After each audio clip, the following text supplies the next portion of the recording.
Sekolah-sekolah Muhammadiyah di lingkungan mayoritas non-muslim itu 60% lebih siswa-siswanya itu adalah non-muslim. Jadi nggak masalah, kita tidak membatasi muamalah itu. Tapi kalau dalam masalah akidah, dalam masalah ubudiyah, kita harus ada benteng, harus ada garis pemisah yang tegas. Lakum dinukum. Maka dalam muamalah kita bisa melakukan apa? Dinamisasi. Itu dalam bermuamalah itu dinamis, ya. Hubungan antar umat beragama, hubungan antar bangsa itu dinamis. Selama tidak ada ditunggangi kepentingan-kepentingan yang bertujuan untuk merusak agama Islam, bukan untuk menjerumuskan umat ini kepada kesesatan, selama tidak ditunggangi oleh aliran-aliran sesat untuk menyebarkan racun-racun kesesatannya kepada kita, maka kita boleh bekerja sama dengan mereka. Muhammadiyah itu tidak anti dialog dengan orang non-muslim, dengan umat agama lain gitu ya. Tapi untuk berdialog, siapa yang menjadi mitra dialog kita harus apa? Kita harus pelajari dulu, kita harus apa? Seleksi dulu. Ini lembaganya, tujuannya, misi dan visinya itu sesuai nggak dengan goal tujuan dakwah kita yang rahmatan lil alamin, atau ditunggangi oleh kepentingan-kepentingan komprador, kepentingan penjajah. Jangan sampai kader-kader Muhammadiyah mudah untuk disusupi paham-paham asing, ideologi-ideologi asing, seperti apa? Ideologi transnasional. Nah, transnasional ini ada dua macam. Ada yang bersifat aliran-aliran ya dalam Islam, yang itu dikembangkan dari luar kemudian diinikan kepada kita, pemahaman-pemahaman yang menyimpang dari Al-Quran dan Sunnah. Ada juga paham-paham ideologi transnasional yang memang itu berafiliasi kepada kelompok Zionis dan kelompok Salibis.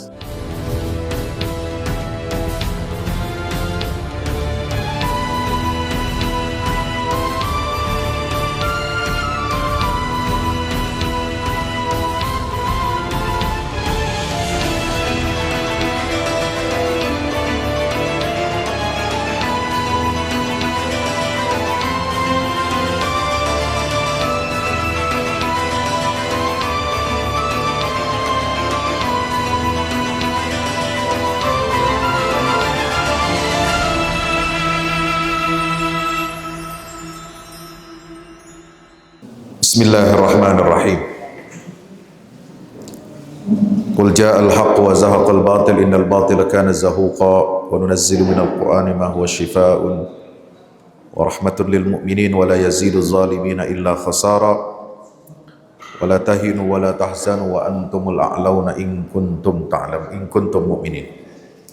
Assalamualaikum warahmatullahi wabarakatuh.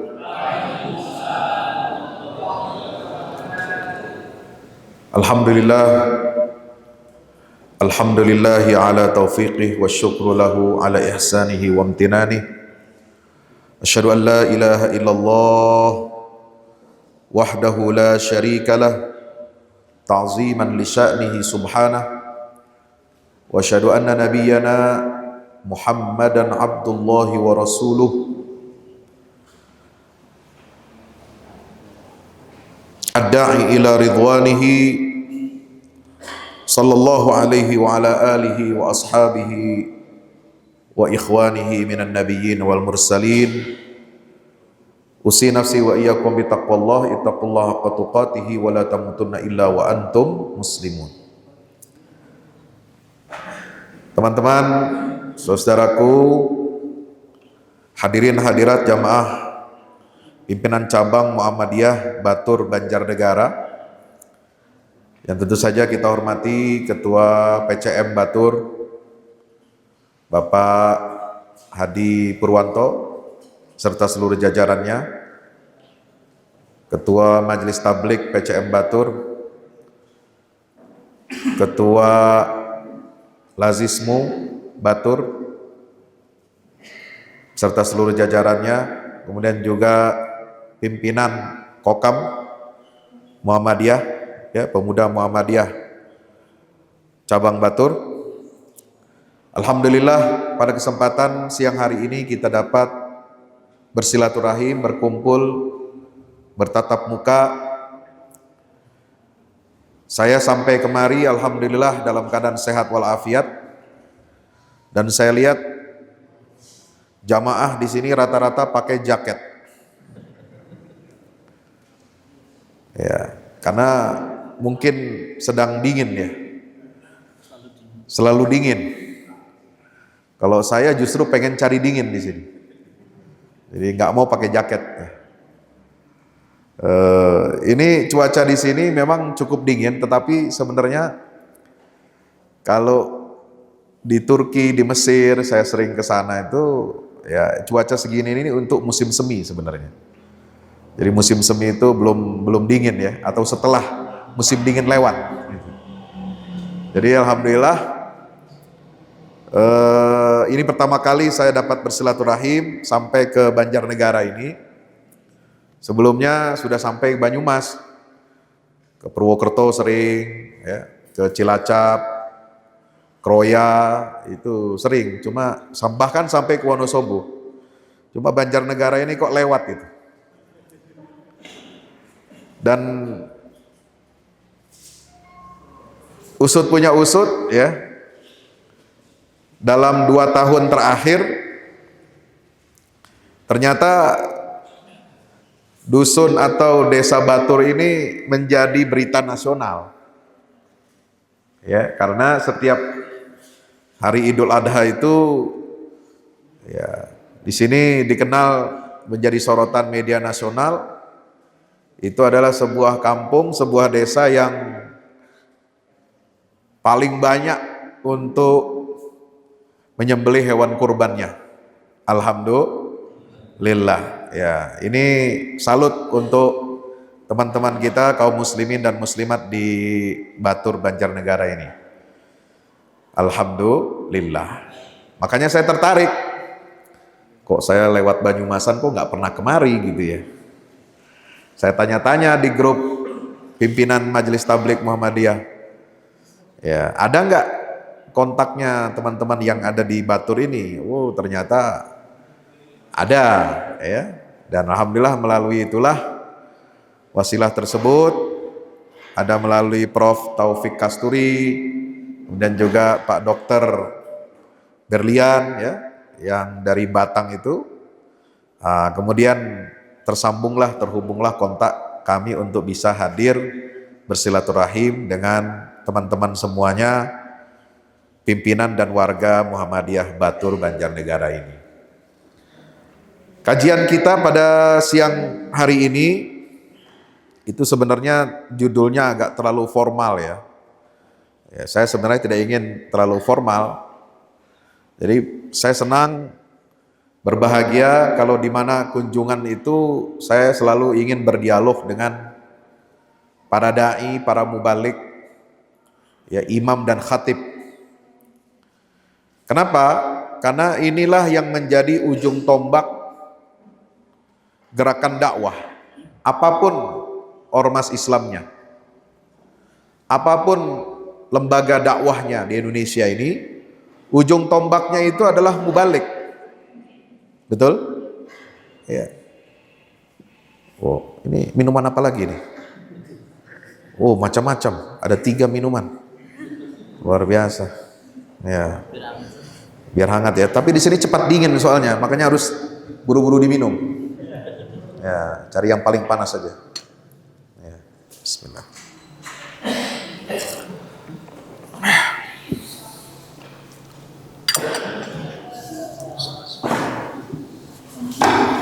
Ya, mana? Ganti. Oke.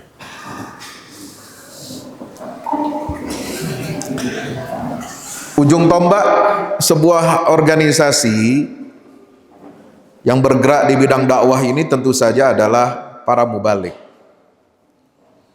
Karena itu sejak Muhammadiyah berdiri tahun 1912, ya, majelis yang paling awal didirikan oleh para pimpinan Muhammadiyah di bawah komando Kiai Haji Ahmad Dahlan itu ada 2, yaitu Majelis Tabligh. Itu sejak awal itu sudah berdiri. Karena inilah ujung tombak dakwah persyarikatan. Yang kedua adalah Majelis Tarjih. yaitu tempat berkumpulnya para ulama, para fuqaha, ya, untuk merumuskan, menentukan sikap terhadap masalah-masalah keagamaan. Ya, dalam masalah ubudiyah sehari-hari maupun juga dalam masalah muamalah atau keputusan-keputusan yang bersifat strategis yang berkaitan dengan isu-isu keumatan, keagamaan dan kebangsaan. Maka dua majelis ini, ya, meskipun dalam tanda petik ini selalu menjadi keluhan baik dari pusat sampai ke bawah. Namanya majelis tarjih dan majelis tablik itu majelis kering. Tahu majelis kering? Paham? Iya. Bukan seperti majelis yang ada amal usahanya. Nah, kalau majelis amal usaha itu oli dan pelumasnya banyak, ya kan? Lazismu itu galang dana, ya kan? Dikdasmen, sekolahnya ada yang berbayar, ada yang digratiskan. Tapi kan itu namanya menghasilkan, ya. Apalagi kalau majelis dikti, perguruan tinggi, atau majelis ekonomi, atau yang mengelola rumah sakit, nah itu majelis basah namanya. Ya. Itu majelis yang berkesejahteraan. Ya. Tapi kalau majelis tarjih dan tablik ini, itu mohon maaf ya, itu kering karena bukan bergerak di bidang amal usaha. Iya. Amal usahanya tablik apa tuh? Nggak ada kan? Amal usahanya ya itu bukan amal usaha, amal jihad. Ya, amal jihad, ya, bagaimana berdakwah di tengah masyarakat, bagaimana ngurusi masjid, bagaimana ngurusi musola, ya, bagaimana mengurusi jadwal kajian-kajian di ranting-ranting, di musola-musola. Ya, itulah core aktivitas kegiatan para anggota majelis tablik, ya. Kemudian ada di situ nanti Korps Mubalik Muhammadiyah dan lain sebagainya. Nah, jadi kegiatan tarjih dan tablik ini harus didukung oleh semua majelis. Ya, majelis-majelis yang lain itu, ya, yang bergerak dalam bidang sosial, yang bergerak dalam ekonomi, yang bergerak dalam amal usaha pendidikan, amal usaha kesehatan, ya, atau wakaf dan lain sebagainya, ini harus, ya, membahu-membahu untuk mendanai, untuk menghidupi kegiatan-kegiatan yang ada di majelis tablik.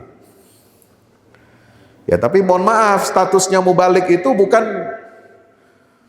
duafa, ya, bukan mustahik. Ya, tolong jangan dianggap bahwa mubalik itu, ya, hanya menjadi duafa dan mustahik, ya, sehingga patut untuk mendapatkan santunan dari lazismu. Ya. Enggak gitu. Ya. Mubalik itu harus profesional, ya, harus bisa apa? Meng-create program-program tablik itu, ya, kegiatan-kegiatan untuk ujung tombak dakwah persyarikatan ini karena sangat strategis gitu. Dan tidak bisa dilakukan sambil lalu. Ya. Sebuah organisasi dakwah, organisasi masa Islam tidak disebut dia sebagai organisasi dakwah, apalagi amar ma'ruf nahi mungkar, kalau tidak ada mubaliknya. Ya. Kalau tidak ada ulamanya. Maka di sini penting melakukan apa? Kaderisasi, mubalik, khatib, imam, ya. Karena ini yang akan mengurusi masjid-masjid, musola-musola yang menjadi ujung tombak dakwah persyarikatan. Gitu.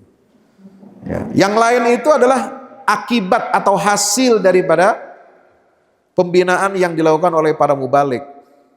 Ya. Ada lazismu, ada dikdasmen, ada majelis wakaf, ada majelis ekonomi. Itu hasil dari pengembangan masyarakat yang digarap oleh para mubalik gitu. Ya. Jadi harus kita memberikan perhatian yang baik kepada para mubalik dan kegiatan-kegiatan tablik di setiap ranting, cabang, kemudian daerah sampai wilayah dan juga pusat.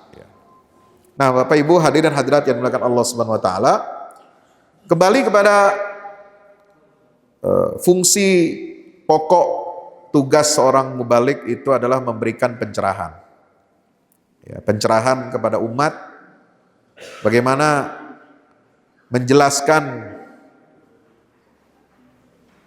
ayat-ayat Al-Quran, kemudian hadis-hadis dari baginda Rasulullah SAW, sehingga pokok-pokok ajaran agama itu dapat dipraktekkan, dapat dioperasionalkan dalam kehidupan konteks yang ada pada zaman kita sekarang ini.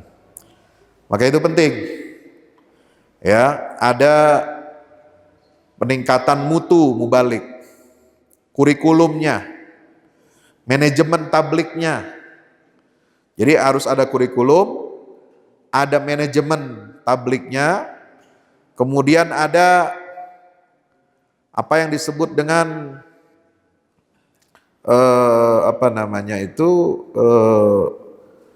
bisa juga upgrading sekolah tablik, dan juga yang terakhir itu diperlukan adanya panduan atau pedoman tablik di lingkungan Muhammadiyah ini.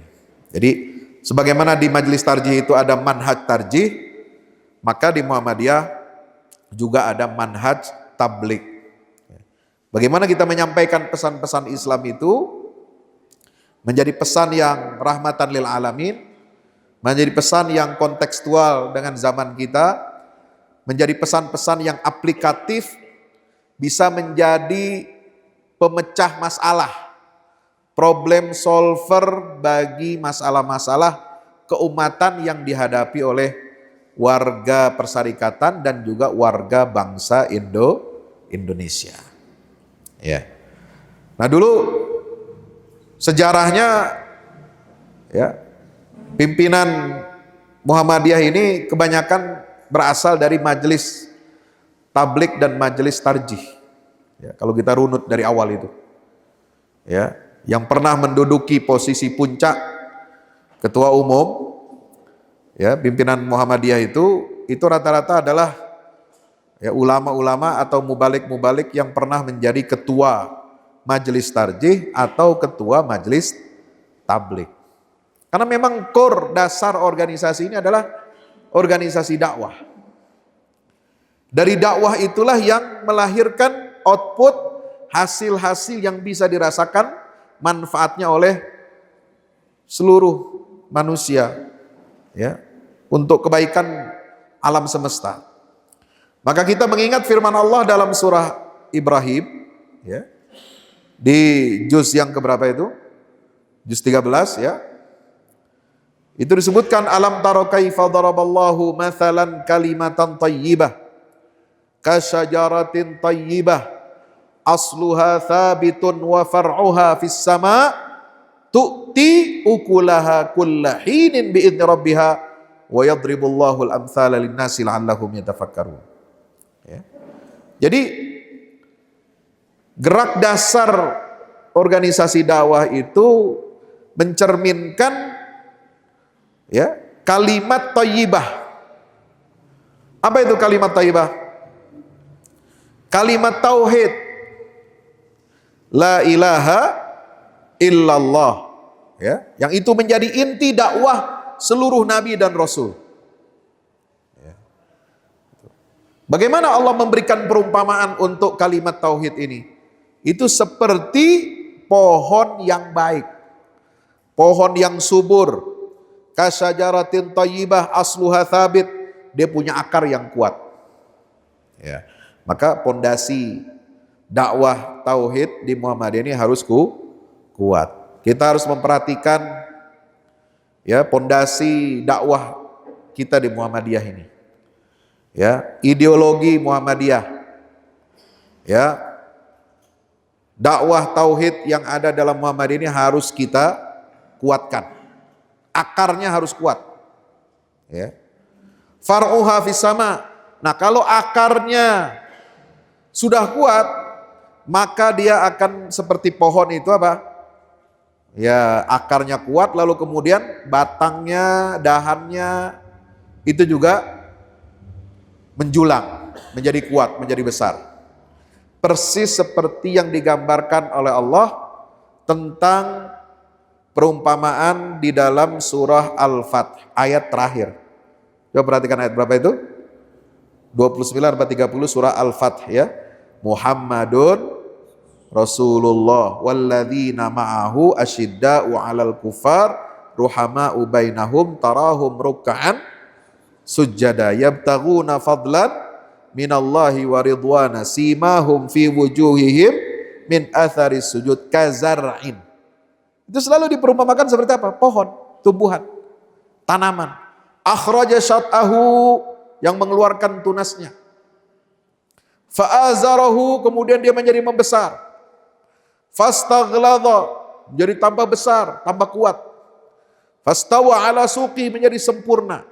Yu'jibuz zurra', membuat kagum para petani ya yang menanam pohon itu. Dari dulu ditanami kecil. Di sini kan rata-rata ya kebanyakan sebagai apa? Mata pencarian petani. Ya tentu tahu itu. Setiap hari dia siklus sebelum panen. Kalau kita melihat, kita kan senangnya melihatnya panennya aja. Ya enggak? Ada panen kol, ada panen apa? Kentang, ya, panen bawang, panen apa lagi macam-macam. Buah ataupun sayur-sayur yang bermanfaat itu. Kita senangnya panen. Tapi kalau kita lihat itu proses menjadi buah yang siap dipetik dipanen, ya, sayuran yang siap dipanen, itu kan butuh usaha, ikhtiar yang cukup lama, ya. Mulai dari tunasnya, benihnya kita tanam, kita sirami, ya, kemudian kita jaga, kita rawat, kita kasih pupuk dan lain sebagainya. Nah, itulah kerja-kerja dakwah itu sebenarnya lebih dekat dengan dunia pertanian. Ya, perumpamaannya dalam Quran itu dua itu. Satu sajarah thayyibah, yang kedua kazar'in, seperti tanaman, tumbuhan. Nah, oleh sebab itu filosofi dakwah ini bisa tumbuh berkembang, itu harus mengikuti filosofi apa? Dakwah pergerakan apa? Tanaman itu mulai dari benih sampai besar, kemudian dia bisa dipanen atau dipetik hasilnya. Ya, yu'jibuz zurra liyaghidha bihimul kufar. Itulah perumpamaan ya, kaderisasi yang dilakukan oleh baginda Rasulullah Muhammad SAW. Ya, maka disebutkan di awal ayatnya, Muhammad itu adalah utusan Allah, orang-orang yang bersama beliau, beriman bersama beliau, itulah para sahabat Nabi yang diperumpamakan dengan apa? Tumbuh-tumbuhan itu. Jadi seorang nabi, seorang rasul, seorang mubalik itu harus jadi seperti apa? Petani. Ya, dia menanam benihnya, dia menyirami, dia merawat, dia kasih apa? Pupuk, ya kan? Dia jagain hasil tanamannya supaya tidak rusak, ya. Lalu kemudian dia siap untuk memanen, memetiknya. Siapa yang bisa memanfaatkan hasil panen hasil panen itu? Siapa? Semua orang. Tidak pilih agama, tidak pilih bangsa, tidak pilih suku, tidak pilih warna kulit, semua bisa merasakan. Ini panen kentangnya orang Batur, itu dikonsumsi oleh siapa? Semua orang kan? Dibeli sama pengusaha-pengusaha warteg. Ya. Betul. Sayur-sayur itu, kentang apa bawang itu kan dibawa ke Jakarta. Dibeli sama orang-orang yang jualan makanan, masakan-masakan itu, warteg kah apakah macam-macam. Yang makan di warteg ada nggak yang nanya? Ini makanan hanya boleh dimakan sama orang muslim, boleh? Hah? Ya, semua boleh makan. Yang penting beli, jangan malak, jangan ngerampok. Saya makan ini. Ya, selama dia mau beli, ada uangnya, dia bisa beli anggur, dia bisa beli jeruk, dia bisa beli apel, dia bisa beli sayuran, dia bisa beli kentang, dia bisa semua dimakan. Padahal yang menanam itu siapa? Petani-petani muslim seperti Bapak Ibu. Ya. Jadi kalau sudah panen itu berhasil, itu bisa dimanfaatkan oleh siapa saja. Nah, itulah gambaran dakwah Islam. Ya. Menjadi rahmatan lil alamin. Ya. Maka di dalam Al-Quran itu luar biasa perumpamaan-perumpamaannya itu. Kalau di dalam surat Al-Ibrahim itu tu'ti ukulaha. Nah, itu. Setelah dia menjulang, kemudian memberikan hasil apa? Hasilnya itu bisa dimanfaatkan oleh banyak orang. Tu'ti ukulaha kullahinin bi'idni rabbiha. Subhanallah. Kalau di dalam surat Al-Fatah itu membuat apa? Kagum para petani, orang-orang yang dulu menanam benih itu, luar biasa. Dari apa? Sebutir biji-bijian lalu tumbuh menjadi besar. Itu kan sesuatu, Pak. Subhanallah. Nah, itulah gambaran kadar-kadar dakwah, kadar-kadar mubalik, ya. Dia dididik secara Islam, pendidikan Islam, ideologinya ideologi keislaman dan kemuhammadiyahan, tetapi hasil daripada dakwah itu kita seperti tunjukkan di Muhammadiyah ini, ada sekolah, ada panti asuhan, ada rumah sakit, ada klinik dan lain sebagainya, itu bisa dimanfaatkan oleh siapapun. Kita harus menjadi guru peradaban bagi bangsa dan suku manapun. Ya. Kalau di Indonesia Timur, Universitas Muhammadiyah 60% mahasiswanya non-muslim. Sekolah-sekolah Muhammadiyah di lingkungan mayoritas non-muslim itu 60% lebih siswa-siswanya itu adalah non-muslim. Jadi nggak masalah. Kita tidak membatasi muamalah itu. Ya. Tapi kalau dalam masalah akidah, dalam masalah ubudiyah, kita harus ada benteng, harus ada garis pemisah yang tegas. Ya, lakum dinukum waliyadi. Maka dalam muamalah kita bisa melakukan apa? Dinamisasi. Itu dalam bermuamalah itu dinamis. Ya, hubungan antar umat beragama, hubungan antar bangsa itu dinamis. Selama tidak ada ditunggangi kepentingan-kepentingan ya yang bertujuan untuk merusak agama Islam, bukan untuk menjerumuskan umat ini kepada kesesatan, selama tidak ditunggangi oleh aliran-aliran sesat untuk menyebarkan racun-racun kesesatannya kepada kita, maka kita boleh bekerja sama dengan mereka. Muhammadiyah itu tidak anti dialog dengan orang non-muslim, ya, dengan umat agama lain, gitu ya. Tapi untuk berdialog, siapa yang menjadi mitra dialog kita harus apa? Kita harus pelajari dulu, kita harus apa? Seleksi dulu. Ini lembaganya, tujuannya, misi dan visinya itu sesuai enggak dengan goal tujuan dakwah kita yang rahmatan lil alamin, atau ditunggangi oleh kepentingan-kepentingan komprador, kepentingan penjajah. Ya. Nah, sekarang saya mau nyinggung sedikit. Jangan sampai kader-kader Muhammadiyah ya itu mudah untuk disusupi paham-paham asing, ideologi-ideologi asing. Ya, seperti apa? Ideologi transnasional. Nah, transnasional ini ada dua macam. Ada yang bersifat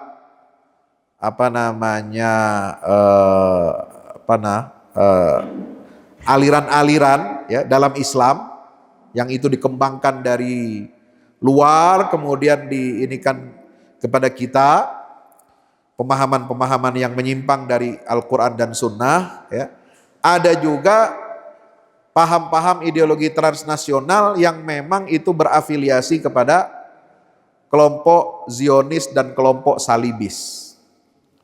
Ya, jadi kita harus pandai-pandai mencari teman dalam berdialog.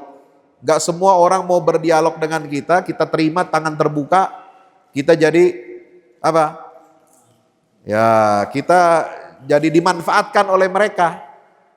Nah, itu yang kemudian, mohon maaf ya, yang menyebabkan kawan-kawan kita ya dari ormas sebelah itu terjebak, terjerumus.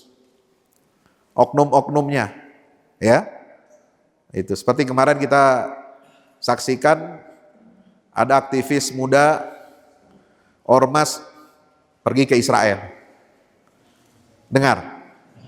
Udah lihat? Sudah lihat? Udah baca tanggapan saya di Twitter, di X, di Instagram, itu jadi rujukan berita-berita itu. Ya, ada berita nulisnya agak bombastis itu. Ya, Ustadz Fahmi Salim bongkar penyusupan kader Zionis di Masjid Istiqlal.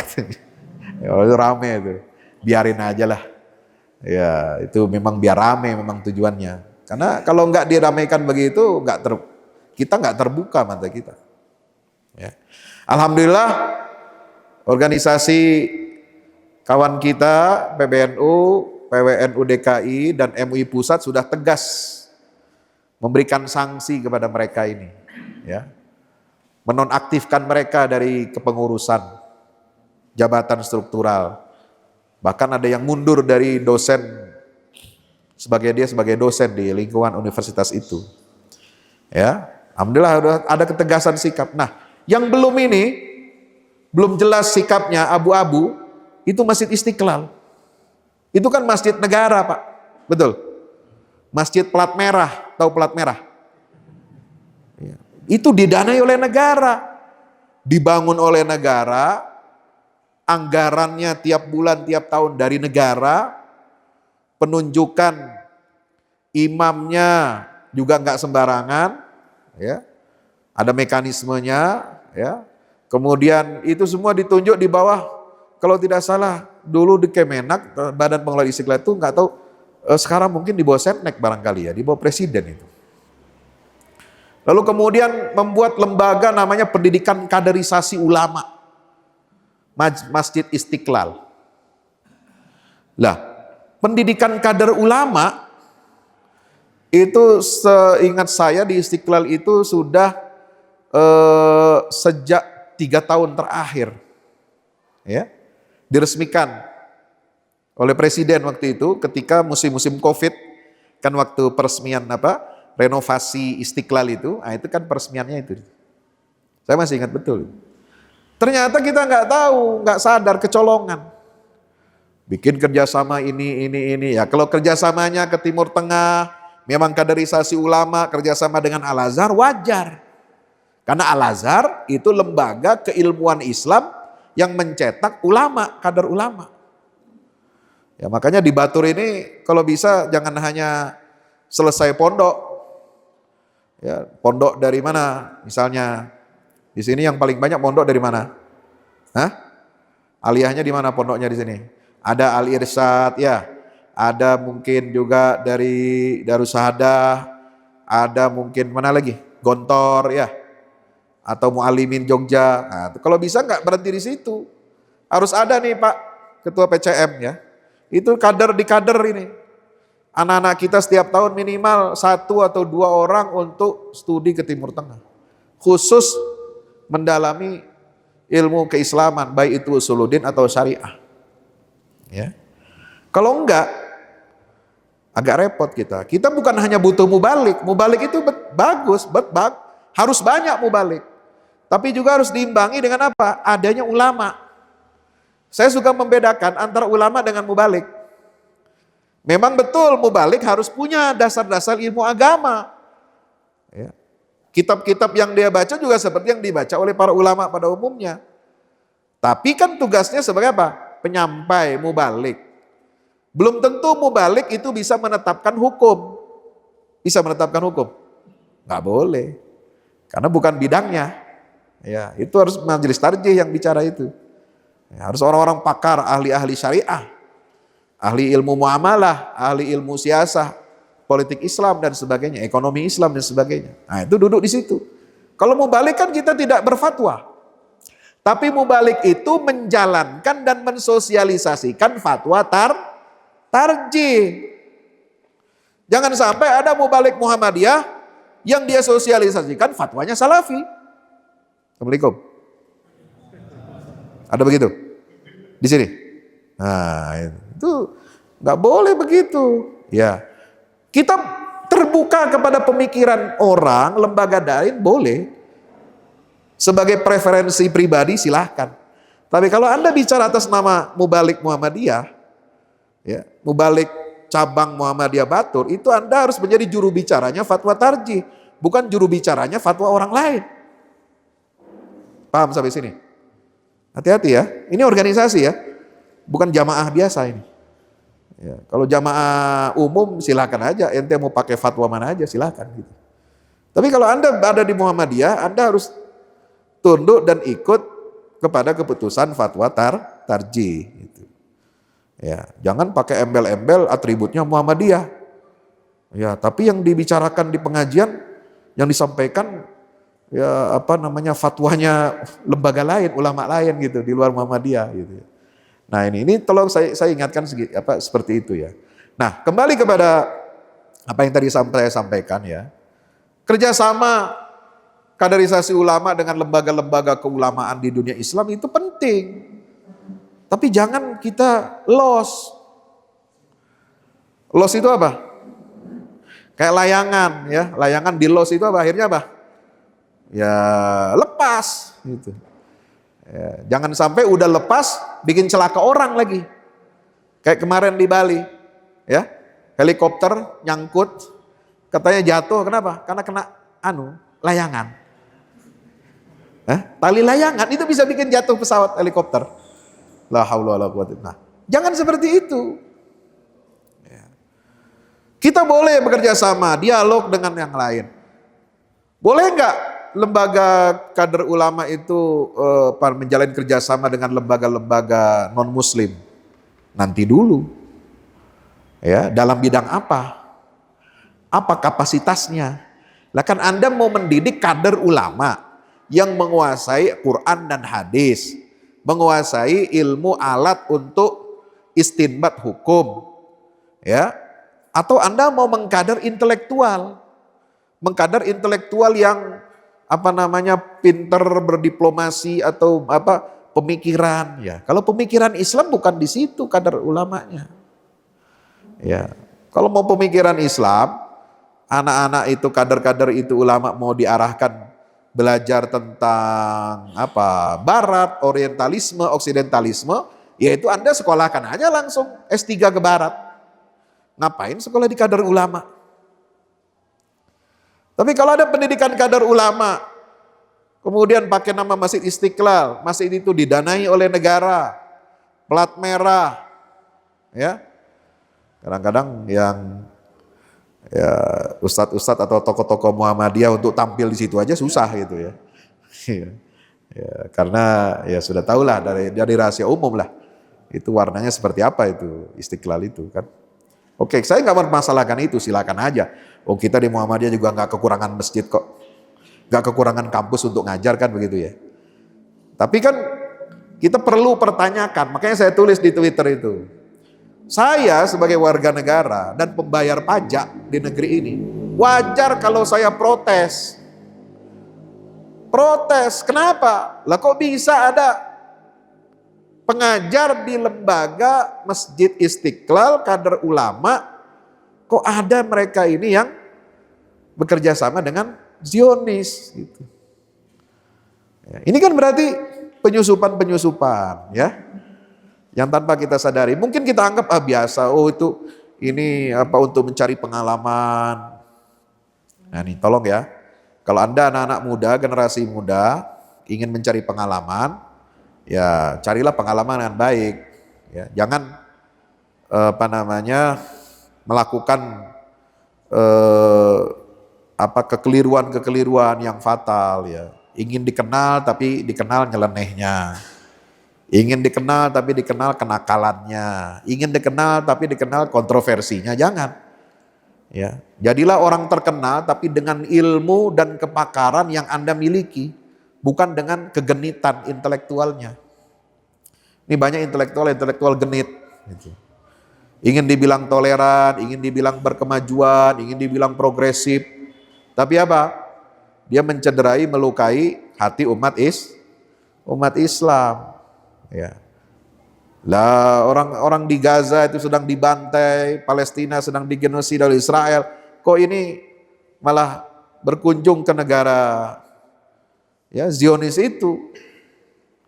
Lalu berkoar-koar, ya negara kami berupaya untuk mendorong negara Indonesia ini untuk apa? Normalisasi politik dengan Israel. Lah itu kan ya keterlaluan itu. Dapat mandat dari mana? Ya. Jelas melanggar konstitusi iya. Ya. Jelas melanggar Pancasila iya. Sikap pemerintah RI dari presiden, menteri luar negeri dan semua pimpinan lembaga tinggi negara di Indonesia ini kan jelas anti penjajahan, anti Israel. Selama belum ada kemerdekaan Palestina sebagai negara yang sah dan berdaulat diakui penuh oleh Perserikatan Bangsa-Bangsa, menjadi negara yang sejajar dengan bangsa lain di dunia, selama masih ada penjajahan Israel atas bumi Palestina, maka tidak ada perdamaian dengan Israel. Maka Indonesia tidak akan pernah mengakui Israel itu sebagai sebuah negara. Ini kan sikap pendirian bangsa kita. Ya. Lalu ada intelektual muslim, kader, ormas, ya, yang melakukan hal-hal semacam itu. Nah ini kan, kita harus berhati-hati. Jangan sampai model-model seperti itu, ini kemudian merembes atau menular ke ormas-ormas yang lainnya, gitu ya. Jadi pentingnya kita dakwah amar ma'ruf nahi mungkar itu bukan hanya keluar, tapi juga ke dalam. Jadi amar ma'ruf nahi mungkar itu ya fleksibel ya. Amar ma'ruf nahi mungkar ini memang mekanisme yang Allah siapkan untuk umat Islam ini menjadi umat yang terbaik. Caranya dengan bagaimana?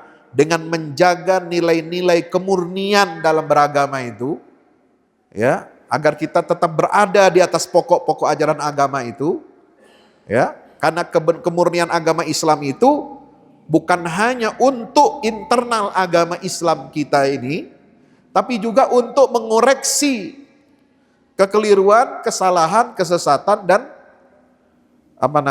kekufuran agama-agama di luar Islam.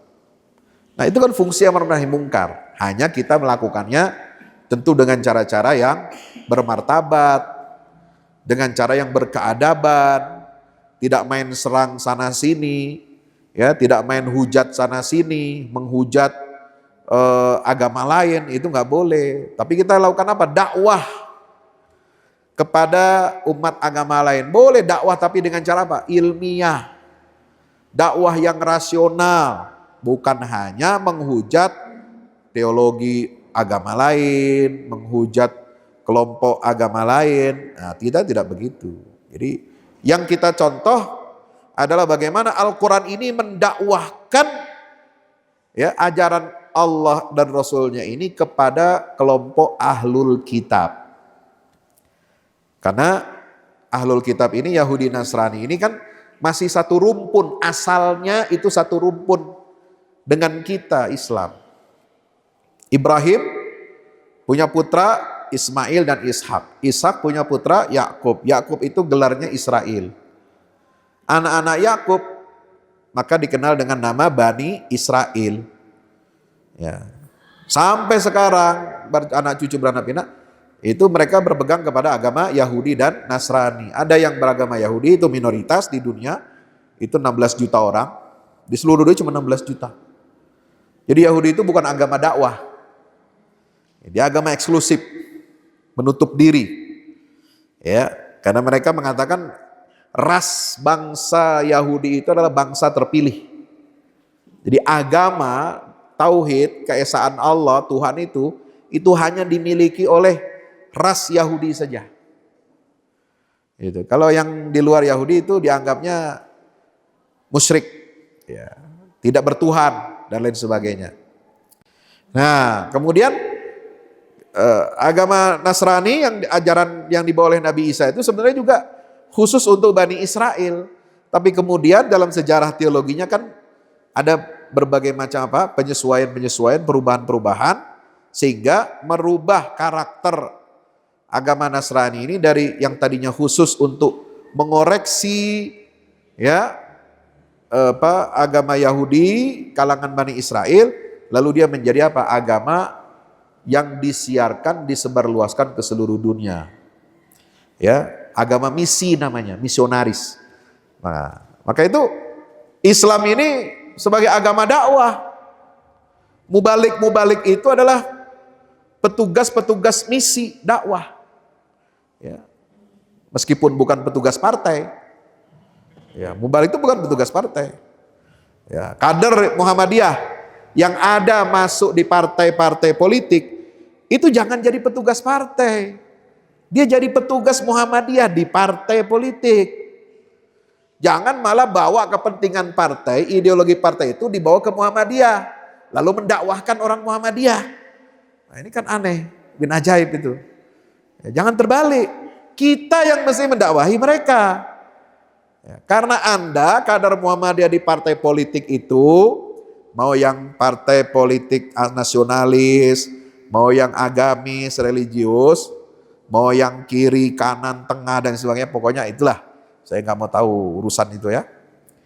Anda itu petugas Muhammadiyah, membawa misi dakwah Muhammad. Dia membawa apa?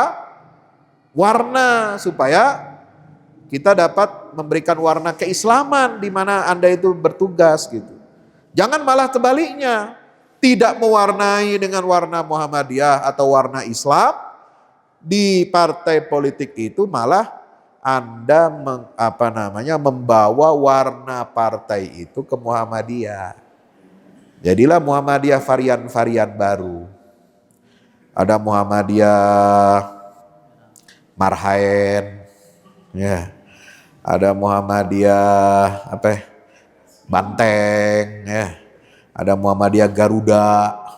Ya, Garuda, apa Garuda? Tahu kan? Ya itu. Ya, gak usah disebutin nama partainya. Ada Muhammadiyah, kalau dulu sebelumnya kan ada Muhammadiyah Musang. Apa Musang? Singkatannya apa Musang? Nah, ada Musa. Muhammadiyah rasa salapi, ya. Ada Mursal lagi, macam-macam lah.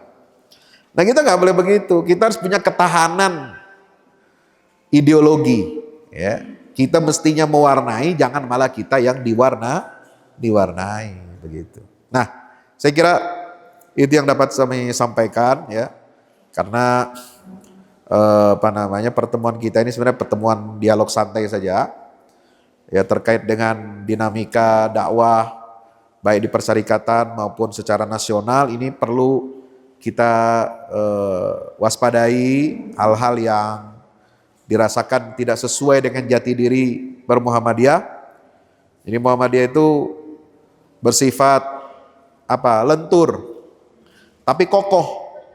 Kokoh dalam ideologi, kokoh dalam manhaj, dalam fatwa keagamaan, tetapi kita lentur, bisa bergaul dengan orang di luar Islam, bisa bergaul dengan kelompok-kelompok di luar ormas Muhammadiyah, baik itu partai politik atau organisasi organisasi kemasyarakatan, kita bisa lentur bergaul, bekerja sama.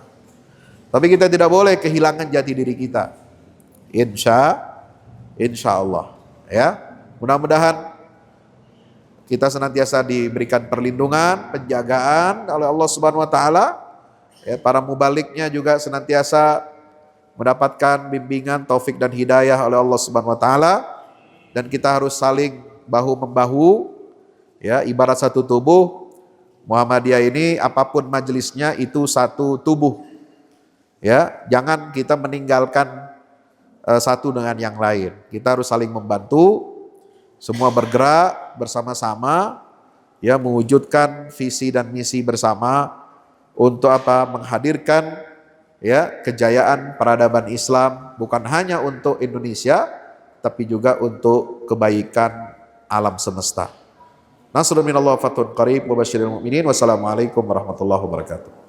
Baik, saya bisa memahami dari dua pertanyaan itu, jadi bagaimana hubungan muamalah Muhammadiyah ini dengan internal sesama umat Islam. Yang kedua, hubungan Muhammadiyah ini dengan pemerintah. Itu yang inti pokok yang saya tangkap, ya. Yang pertama, ya, Muhammadiyah bisa bekerja sama dalam dakwah dengan kelompok manapun, tetapi tentu dalam batasan-batasan yang menjadi pakem, ya, prinsip-prinsip pokok di Muhammadiyah. Ya, apakah Muhammadiyah menutup diri? Tidak. Jadi kalau misalkan ada masjid, musola Muhammadiyah mau mengundang ustadz dari kelompok di luar Muhammadiyah, terutama yang dekat secara paham keagamaan, itu dekat ke kita, boleh tidak? Boleh. Ya, Anda mau ngundang kajian Ustadz Salafi, boleh. Ustadz dari kelompok mana lagi yang dekat, ya. Tapi beri tema pembahasan kajian yang memang memang bisa diterima oleh Muhammadiyah. Artinya sifatnya umum. Ya, bukan membahas masalah hukum fikih yang sudah jelas perbedaannya antara Muhammadiyah dengan kelompok lain itu. Ya. Jadi kita nggak menutup diri, tapi kalau ada ustadz-ustadz kelompok-kelompok yang lain itu mau memberikan kajian di masjid-masjid kita, di musala-musala lingkungan kita, ya dia harus tahu diri, jangan memaksakan, ya, paham keagamaannya, terutama dalam masalah hukum fikih tertentu kepada warga Muhammadiyah. Karena warga Muhammadiyah sudah punya panduan, sudah punya patokan sendiri dalam masalah paham keagamaan, yang mana itu ditentukan oleh otoritas Majelis Tarjih, ya, dan Tajdid pimpinan pusat Muhammadiyah gitu. Jadi kita tetap terbuka, boleh silakan Anda mengundang siapa, tokoh siapa, ya, untuk bertablik, untuk berceramah, tapi tentu dibatasi dalam tema-tema yang kira-kira bisa menyatukan umat. Tapi kalau menyampaikan materi-materi tema-temanya itu yang bisa membuat kegaduhan di tengah umat, nah, jangan. Ya, lebih baik jangan. Ya, jangan memberikan tema yang itu, atau jangan mengundang, ya, ustadz-ustadz di luar Muhammadiyah yang suka, ya, mengadu ataupun menjelekkan paham keagamaan di Muhammadiyah itu sendiri.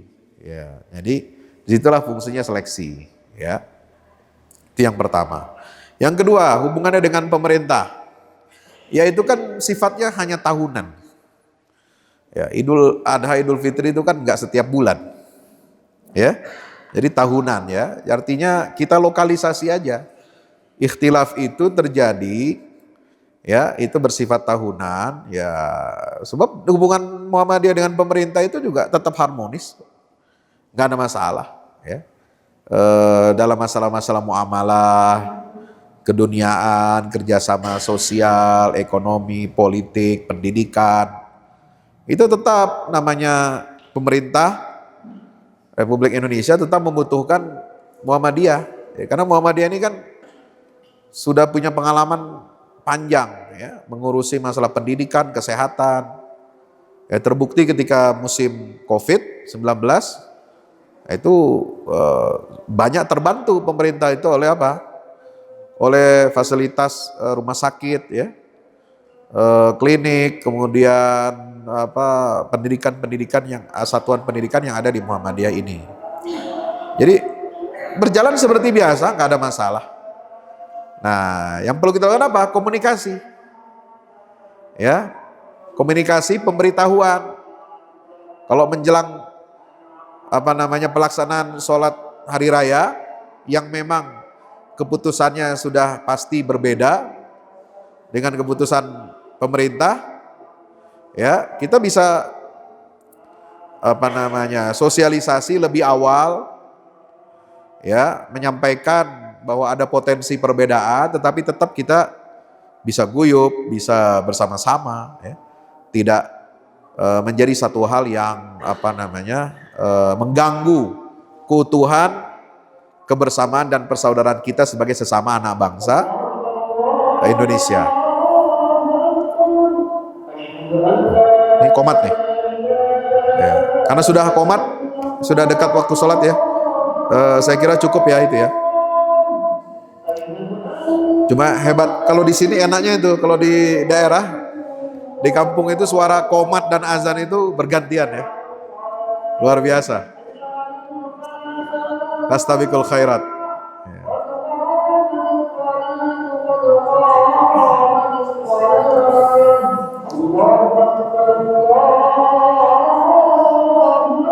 La ilaha illallah.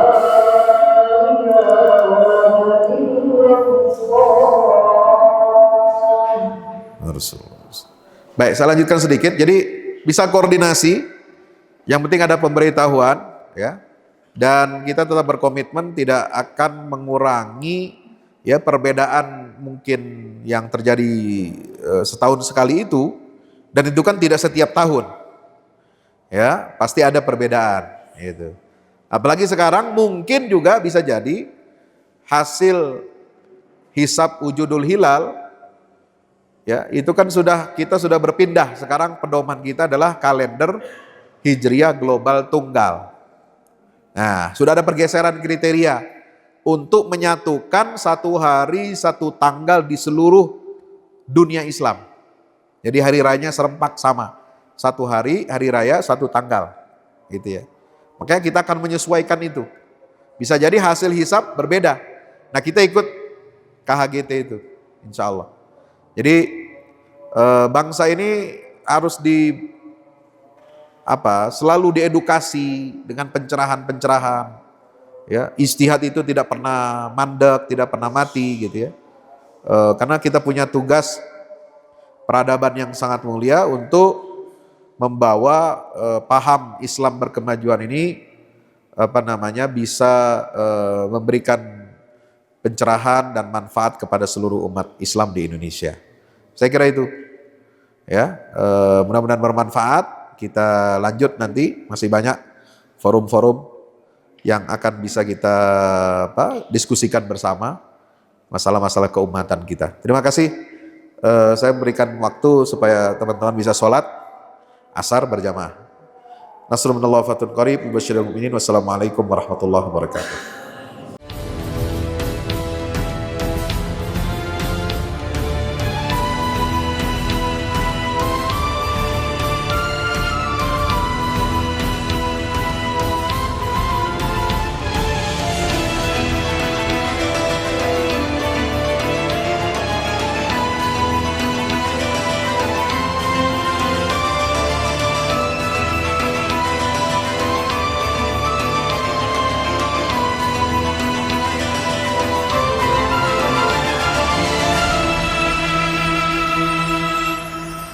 Yang terbaru dari Ustadz Fahmi Salim, buku Runtuhkan Zionis Rebut Baitul Maqdis, buku yang siap membuka cakrawala pikiran dan batin sahabat, sudah bisa dipesan sekarang juga.